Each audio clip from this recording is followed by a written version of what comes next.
হায় আল্লাহ, দেশ কোন দিকে যাচ্ছে। শিশু সন্তানকে বিক্রির অভিযোগ উঠেছে এক দম্পতির বিরুদ্ধে।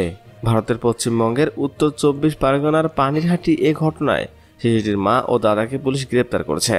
তবে তার বাবা এখনও পলাতক রয়েছে। ভারতীয় গণমাধ্যমে বলা হয়েছে, নেশার টাকা জোগাড় করতেই 8 মাসের ওই শিশুপুত্রকে বিক্রি করে দেন তার বাবা মা। এ দম্পতির বিরুদ্ধে মাদক বিক্রির অভিযোগ রয়েছে।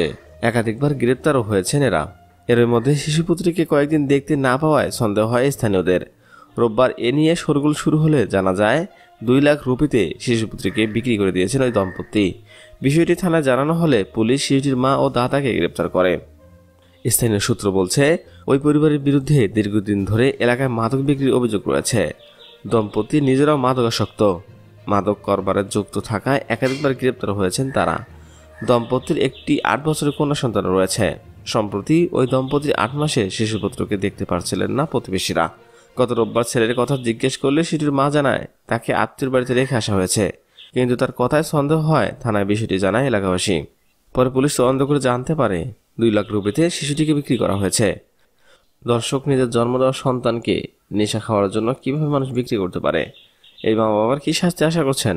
জানতে চাই আপনাদের মূল্যবান মতামত। এখনকার মতো এখানে শেষ। পরবর্তী আপডেট পেতে আমাদের সাথে থাকুন। ধন্যবাদ।